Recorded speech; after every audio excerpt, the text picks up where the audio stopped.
내가 세운 플랜 B라는 제목으로 같이 하나님의 말씀을 나누겠습니다. 여러분은 보통 한 개의 기도 제목 가지고 얼마나 오래 기도해 보셨습니까? 예를 들어 남편이 또 아내가 우리 가족이 예수 믿게 해달라고 기도를 열심히 하시는 분들이 계십니다. 보통 얼마 만에 응답이 되던가요? 아직도 안 됩니까? 5만 번 기도 응답을 받았다는 조지 뮬러의 기도라는 책이 있습니다. 이 책을 보면은 조지 뮬러가 가장 오랜 시간 기도했던 기도의 제목이 나오는데 그게 뭐냐면 자기 친구 5명이 예수를 믿고 구원받게 해달라라는 기도의 제목입니다. 이 기도를 시작하고 3명은 금방 예수를 믿었다고 그래요. 근데 2명은 끝까지 안 믿었다고 합니다. 조지 뮬러가 이제 목사님이신데 마지막 자기 이제 호흡이 다하는 마지막 설교를 할 때 그 친구 중 한 친구가 교회를 왔다는 거예요. 그때 조지 뮬러 목사님의 설교를 듣고 회개하고 예수를 믿었다고 합니다. 이제 몇 명 남았어요? 1명 남았죠. 조지 뮬러 목사님은 그 설교를 하고 얼마 되지 않아 천국으로 가셨습니다. 그 친구 1명은 끝까지 예수를 믿지 않은 거예요. 그럼 조지 뮬러 목사님의 기도가 응답되지 못하였냐? 그렇지 않다는 거죠. 조지 뮬러 목사님이 돌아가시고 장례식이 열리자 그 장례식에 친구가 찾아옵니다. 그 장례식에서 많은 사람들이 그분을 보면서 조지 뮬러 목사님이 당신을 위해서 52년 동안 기도했습니다. 이 얘기를 듣고 눈물을 펑펑 흘리면서 회개하고 예수님을 믿었다는 거예요. 그리고 이분이 돌아다니면서 간증을 한 거예요. 조지 뮬러 목사님의 기도는 모두 응답되었다. 그분이 죽고 난 다음이라도 하나님은 하나님의 응답, 하나님의 약속을 분명히 이루셨다. 이것을 간증하며 살았다고 얘기합니다. 무려 몇 년이에요? 52년입니다. 저희 여러분 그렇게 기도할 수 있습니까? 그때까지 꾸준히 좌절하지 않고 포기하지 않고 기도할 수 있을까요? 오늘 본문은 하나님의 놀라운 약속을 받았음에도 끝까지 인내하지 못하고 자신의 방법으로 인하여서 오히려 더 어려워진 사람들의 이야기를 보게 됩니다. 오늘 1절의 말씀은요, 오늘 본문 전체의 배경을 말해주는데 앞서 15장과 연결해서 볼 수 있습니다. 15장에서 그렇죠. 하나님은 하늘의 하늘의 별을 보여주시고 또 어떻습니까? 이 땅을 보여주면서 땅에 얻을 것이 많다라고 말씀해 주셨죠. 그런데 지금 그런 말씀을 해주셨지만 지금 당장은 무슨 상황이 변한 게 있냐는 거예요. 변한 건 하나도 없습니다. 달라진 것이 하나도 없습니다. 하나님께서 놀라운 약속을 해주셨지만 여전히 아내인 사례는 불임인 상태였고 하나님께서 말씀하신 것처럼 자손이 별과 같이 많아질 가능성은 정말 제로였습니다. 제로. 그러면서 희한한 단서가 여기 뒤에 붙고 있어요. 1절 뒤에 보면 사례에게 한 여종이 있었다라고 말하면서 그 여종이 누구라고 얘기합니까? 애굽 사람 하갈이었다라고 1절에 말하고 있습니다. 애굽 사람 하갈이라고 구체적으로 언급을 하고 있어요. 이 사람 출신을 얘기하고 있다는 거죠. 이 애굽 사람 하갈은 어디서부터 왔을까요? 이것은 창세기 12장과 연결이 됩니다. 창세기 12장에 어떤 일이 있었습니까? 아브라함이 하나님께서 가나안 땅으로 인도하셔서 거기서 이제 잘 살고 있는데 거기서 흉년이 들게 된 거예요. 기근이 들었습니다. 그래서 그 기근을 겪으며 거기서 살 수가 없어서 기름진 땅인 애굽으로 가게 되죠. 자기 아내가 너무 이뻤나 봐요. 가면은 자기 아내를 뺏어가면서 자기를 죽일까 봐 아브라함이 자기 아내인 사례를 누이라고 속이잖아요. 그래서 바로 왕에게 뺏기게 됩니다. 그때 하나님이 밤중에 나타나셔서 바로 왕을 심하게 질책을 하셔서 다시 아브라함에게 이 사례를 왜 네 아내를 왜 누이라고 속여서 나한테 줬냐? 되돌려주죠. 근데 되돌려줄 때 그냥 주지 않아요. 예전 설교 들었던 거 생각하시면 기억이 나시는지 모르겠는데 그때 주면서 지참금을 준단 말이죠. 내가 이 여자를 건드리지 않았다라는 증거로 남녀 종과 그리고 많은 재물과 가축까지 줍니다. 그래서 자기의 결백함을 증명하면서 나 이 여자 건들지 않았다라는 의미로 그걸 준단 말이에요. 그때 아브라함이 이게 어떻게 보면 자기가 거짓말을 해서 이렇게 받은 재물이잖아요. 사실 그걸 거부했어야 되는데 거부하지 않고 그대로 받게 됩니다. 그 당시에 히브리 민족이 아브라함은 아무것도 아닌 사람이에요. 근데 그 당시에 애굽은 엄청난 강대국이었죠. 그러니까 그 강대국에 있는 애굽 여인, 지금으로 따지면 한국 사람이 이제 미국 사람을 종으로 부리고 있는 거랑 똑같은 거예요. 이게 상상해 보면 그런 거예요. 그럴 수가 있겠냐는 거죠. 그러니까 애굽 여종이 내 옆에 있다라는 것은 그것 말고 설명할 수가 없다는 거죠. 당시 최대 강국인 애굽의 여인을 여종으로 데리고 있으면서 지금 아브라함은 그렇게 살고 있는 거예요. 그러면서 그때 어떤 교훈을 얻게 됩니까? 아브라함이 아무리 힘들어도 하나님이 있으라고 한 곳에 있어야 되는구나. 내가 괜히 내 꾀를 발휘해 갖고 뭐 애굽으로 내려가면 여기서 이제 굉장히 큰 어려움을 겪게 되는 거잖아요.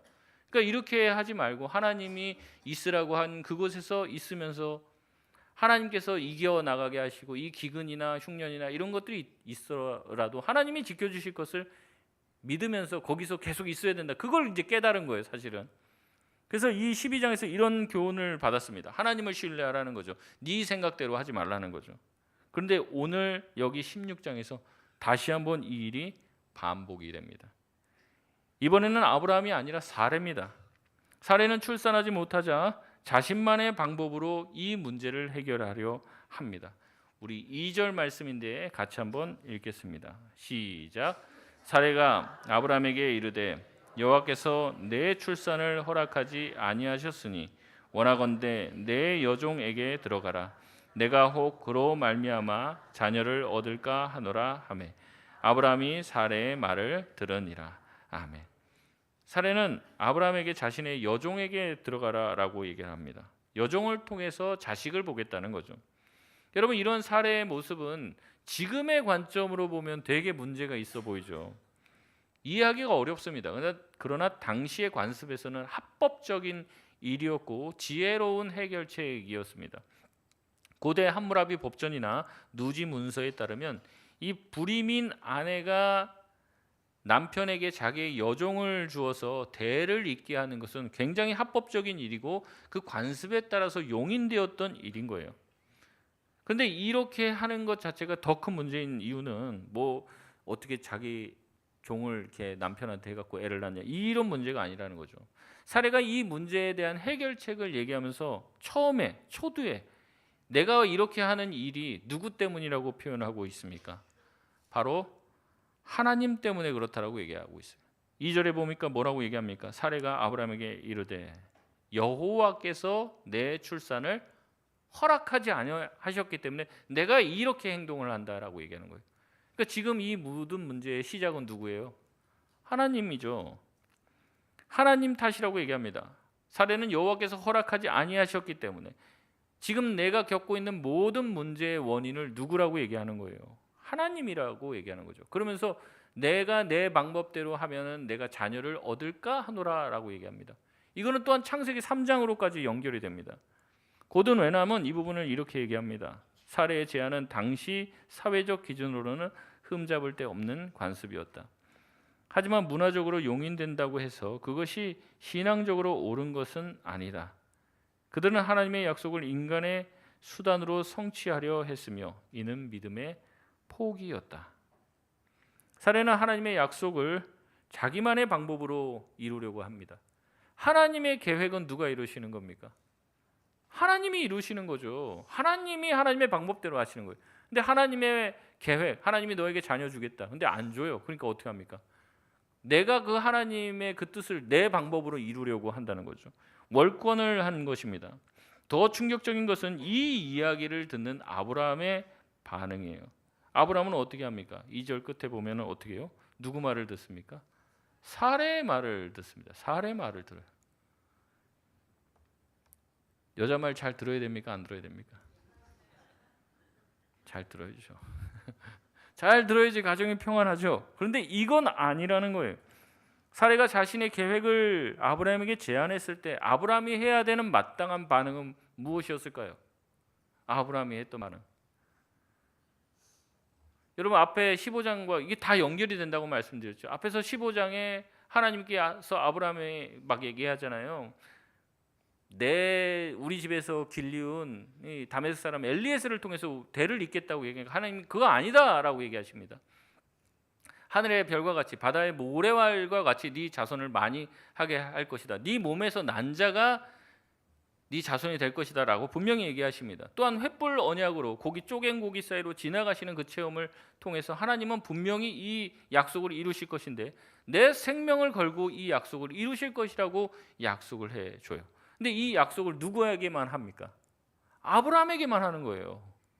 여러분 사례는 이걸 봤어요, 못 봤어요? 못 봤죠. 누구만 본 겁니까? 아브라함만 본 거예요. 사례도 알긴 알았을 겁니다. 아브라함을 통해서 들었겠죠. 사례가 지금 얘기합니다. 아브라함, 이제 하나님이 나한테 자식 안 주시니까 우리가 이렇게 하갈을 통해서 자식 좀 낳아보자. 이런 얘기하면 아브라함이 뭐라고 했어야 돼요? 아니야. 하나님께서 약속하셨어. 하나님이 불가능이 없다고 말씀하셨어. 반드시 이게 될 것이라고 얘기하니까 사례야, 우리 조금 더 기다려보자. 조금 더 인내해보자. 여러분 그렇게 했어야 하는 것 아닙니까? 그러나 아브라함은 그냥 사례의 말을 듣습니다.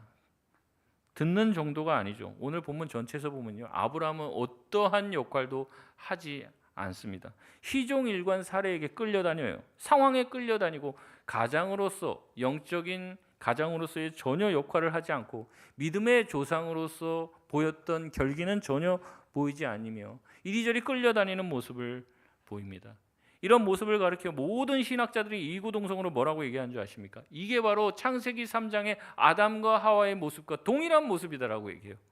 어떻게 합니까? 아브라함은 사례의 말을 들어요.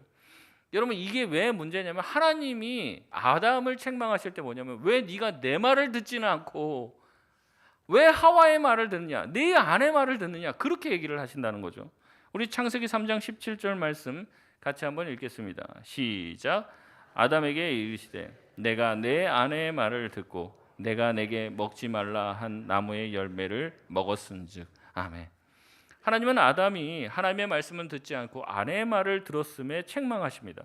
남편들은 아내의 말을 존중해 줘야죠. 들어줘야 합니다. 그런데 그렇지 못한 것도 있어요.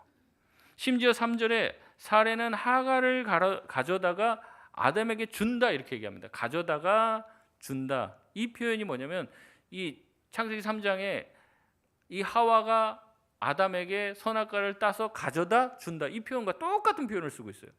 그러니까 3장과 연결이 되고 12장과 연결이 되고 이 모든 일이 지금 아담과 하와의 일과 똑같이 중첩이 되고 있다는 거죠.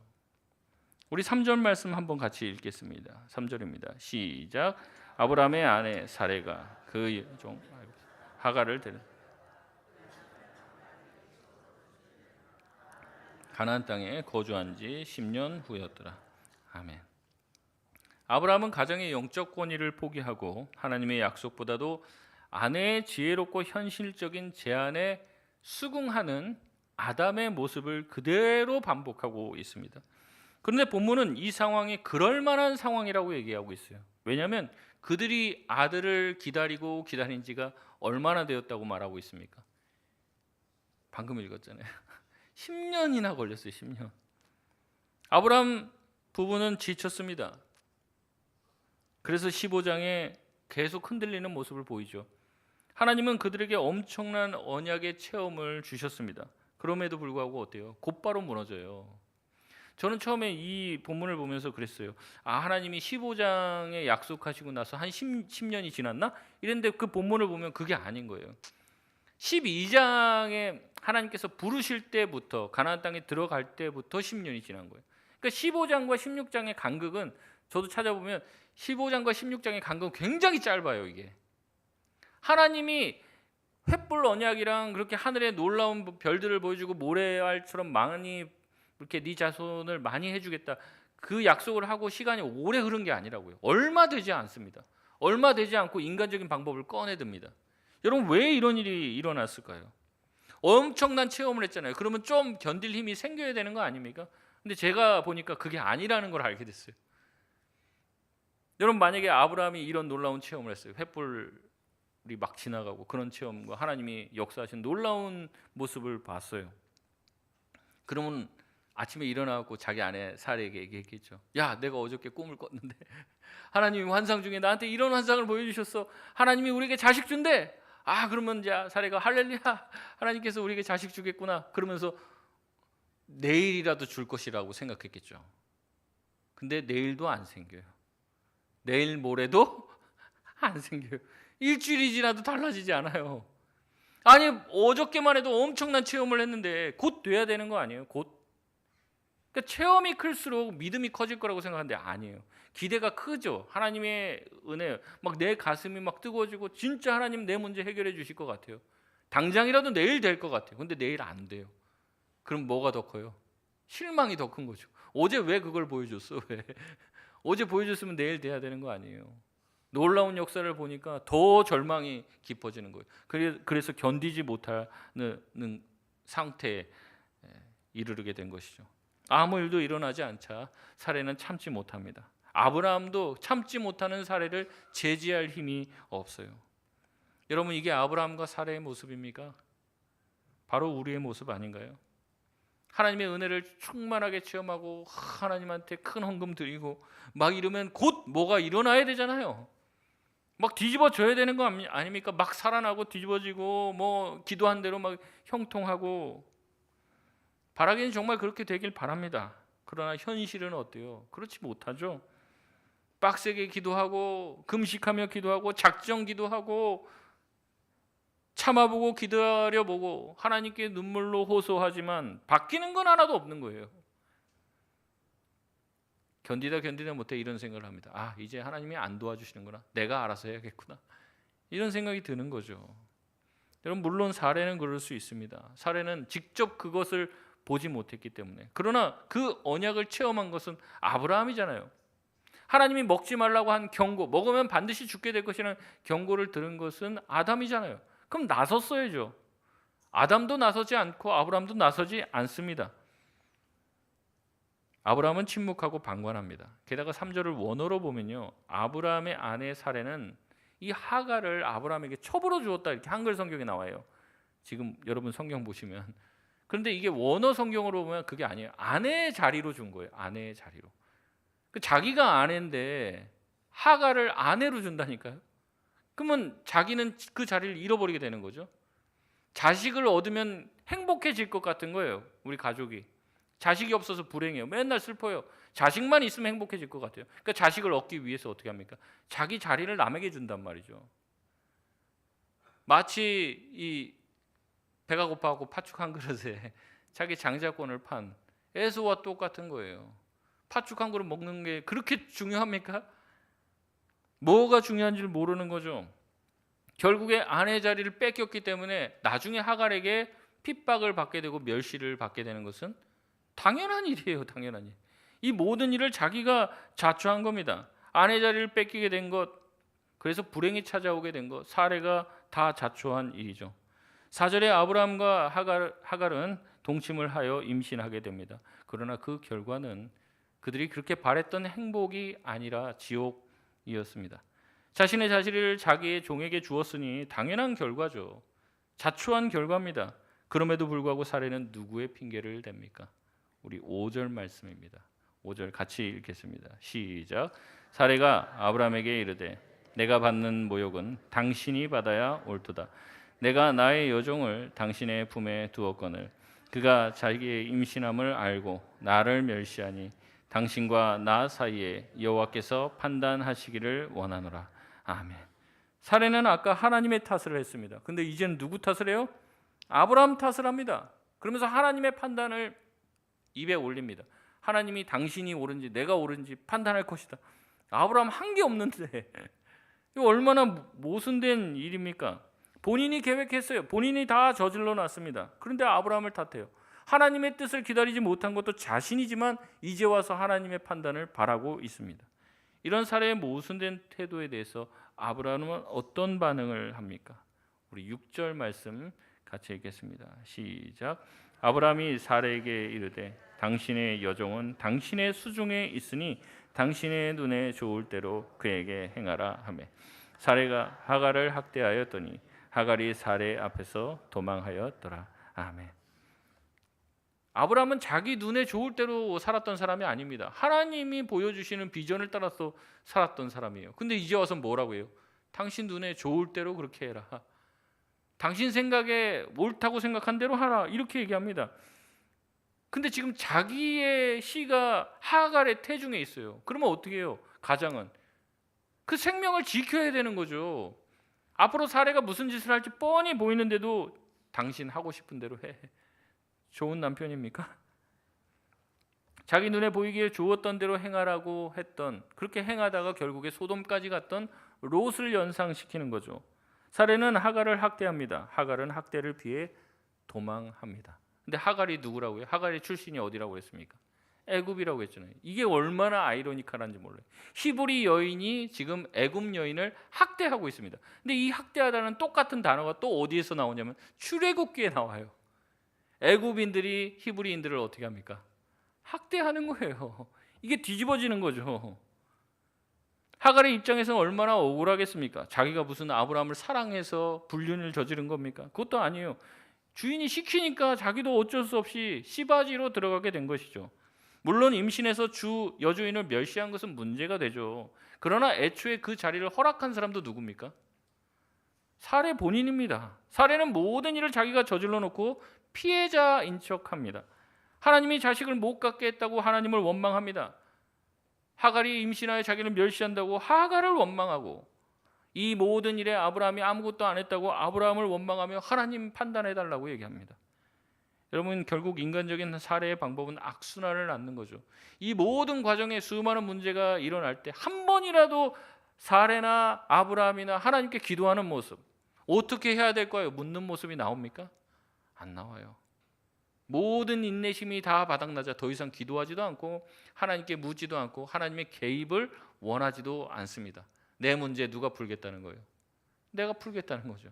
나서지 말라고 하는 겁니다. 기다림에 지쳐져 독단적인 행동을 보이는 사례, 가장으로서의 권위를 지키지 못하고 방관만 한 아브라함, 주인을 멸시하고 어떻게 보면 임신하게 되어서, 주인의 아이를 임신하게 되어서 교만해진 하갈. 여러분, 이 가정에 소망이 있습니까? 이 가정에 행복이 찾아올 수 있을까요? 제가 봤을 땐 전혀 없어요. 여러분, 이것이 우리가 만든 플랜 B의 처참함입니다. 하나님의 약속을 끝까지 신뢰하지 못하고 내가 개입하고 기다림에 지쳐 내가 펜을 들었던 내 인생의 시나리오의 결말은 해피엔딩일 수 없다는 거죠. 사례의 인간적인 지혜는 가정의 평화를 위했지만 오히려 가정의 평화를 깹니다. 아브라함의 무책임한 침묵은 씻을 수 없는 상처만 가중시킵니다. 결국 하갈은 살기 위해 광야로 도망치게 되고 오늘 6절까지 오늘 본문의 말씀은 끝납니다. 그러나 성경은 여기서 끝나지 않죠. 뒤로도 계속 이어집니다. 만약 여기서 끝났다면 우리에게 소망이 없을 거예요. 왜냐하면 이 사례의 모습, 아브라함의 모습, 하갈의 모습 다 우리 안에 있기 때문에 그런 것이죠. 조급증에 걸려있는 사례, 비겁한 아브라함, 때로는 억울하게 내몰린 하갈의 모습이 우리 안에 다 있습니다. 우리는 늘 실수하고 실패하고 넘어집니다. 그러나 그 자리에서 하나님의 은혜는 다시 우리에게 임하시는 줄 믿습니다. 아브라함의 가정은요, 완전히 콩가루가 되었어요. 위아래가 바뀌어 있고 좌우가 바뀌어 있습니다. 하나님을 찾지도 않습니다. 그러나 그 하나님을 찾지도 않는 그 과정 가운데서도 하나님은 그들을 버리지 않으십니다. 다시 찾아오시고 17장에 다시 한번 언약을 맺으시고 결국 하나님의 방법대로 하나님의 때가 되어 백세의 아들 이삭을 허락해 주십니다. 하나님의 약속은 인간의 방해 공작에도 불구하고 하나님의 열심을 따라 반드시 성취가 된다는 거죠. 그렇기 때문에 응답이 더디다고 느껴질 때, 하나님께 아무리 기도하고 간구한다고 해도 달라지는 것이 없을 때 우리는 이 두 가지를 마음에 새겨야 합니다. 첫 번째, 하나님의 탓을 멈추고 나의 조급함을 내려놓으시길 바랍니다. 사례는 처음 입을 열 때 뭐라고 해요? 하나님이 나한테 허락하지 아니하셨으니. 하나님 탓을 합니다. 내 문제인데 하나님 탓을 한다는 거죠. 저와 여러분도 이렇게 기도할 수 있죠. 내가 이렇게 기도했는데 하나님이 안 들어주셔서 나 이제 막 나갈 겁니다. 나 이제 하나님, 내가 그렇게 바랬는데 하나님 나한테 이렇게 하시니 내 인간적인 방법을 동원해야죠. 나도 먹고 살아야 되니까. 여러분, 변명하시는 분은 없습니까? 내가 편법을 쓰고 세상적인 방법을 동원하면서 이러면 안 되는 거 알면서도 상황이 어쩔 수 없었어. 또 합리화시키며 이 안에도 하나님의 놀라우신 뜻이 있을 거야. 거룩한 언어를 써서 나가지만 그것이 하나님이 기뻐하시는 길이 아니라는 것을 나도 아는 거죠. 지금 내가 하나님의 약속보다 앞서서 쥐고 있는 하갈은 무엇입니까? 우리의 돈입니까? 우리의 인간관계입니까? 아니면 우리의 얄팍한 처세술입니까? 여러분 내려놓으시길 바랍니다. 여러분 우리가 가장 빨리 갈 수 있는 길은요, 지름길로 가는 게 아니에요. 가장 빠른 길은 하나님과 함께 가는 길이신 줄 믿습니다. 두 번째는 이미 저질러진 실패라도 다시 하나님을 바라볼 수 있길 바랍니다. 혹시 여러분의 실수로 잘못된 아들 이스마엘을 낳았습니까? 내 성급한 결정으로 인해 가정과 사업이 또 관계가 꼬일 대로 꼬여 있습니까? 그때 그렇게 하면 안 됐었는데. 근데 이미 다 지나간 일이잖아요. 뭐 어떻게 하겠어요, 이제. 여러분 그 상황 가운데서 낙심하지 마시길 바랍니다. 우리의 실수보다 하나님의 은혜가 더 크신 줄 믿습니다. 물론 하나님은 우리의 실수를 없던 일로 만들거나 뭐 우리 뒤 쫓아다니면서 우리가 잘못하고 실수하는 것마다 그거 다 막 치워주시고 그런 분은 아니시죠. 그러나 하나님은 어떠한 분이시냐? 우리의 실수, 우리를 힘들게 하고 우리를 넘어뜨리려고 하는 그런 악인의 공격들, 그런 악함들까지도 다 하나님은 사용하셔서 합력하여 선을 이루시는 줄 믿습니다. 하나님은 우리에게 좋은 아버지가 되셔서 우리가 떡을 구할 때 떡을 주시고 더 좋은 것을 주시고, 악인이라도 자식이 떡을 구하는데 뱀을 줄 사람이 어디 있겠냐, 돌을 줄 사람이 어디 있겠냐 말씀하시잖아요. 하나님은 우리에게 좋은 아버지가 되셔서 우리의 실수에도 불구하고 우리의 지혜를 뛰어넘는 하나님의 은혜를 베풀어 주십니다. 하나님이 실패한 아브라함의 가정 그냥 내버려 두지 않으시고 다시 시작하십니다. 도망간 하갈을 하나님은 찾아가셔서 다시 일으켜 세우시고 가정으로 돌려보내시죠. 오늘 실패하고 낙심한 저와 여러분에게도 하나님께서 이렇게 찾아와서 우리를 일으켜 주실 줄 믿습니다. 말씀을 맺겠습니다. 내가 세운 계획, 내가 세운 플랜 B가 무너진 그곳에 하나님의 플랜 A가 다시 시작됩니다. 서론에서 제가 말씀드렸습니다. 조지 뮬러, 그는 10년이 아니라 52년을 기도했다고 해요. 52년을. 우리의 10년이 실패로 끝났을지라도 다시 여러분 52년의 기도의 자리로 나아가시길 바랍니다. 내가 해봐서 안 됐잖아요. 나의 방법, 나의 하갈을 내려놓으시길 바랍니다. 다시 한번 고개를 들어 약속의 별을 바라보시길 바랍니다. 주님이 지나가셨던 횃불 언약을 기억하시길 바랍니다. 하나님의 때를 기다리는 믿음으로 인내할 수 있는, 언제까지요? 주님이 응답하실 때까지 기도하고 끊임없이 주님 앞에 나아가 주님을 붙들 수 있는 저와 여러분 되시길 주님의 이름으로 축원드립니다. 우리 시간 찬양하고 기도하겠습니다.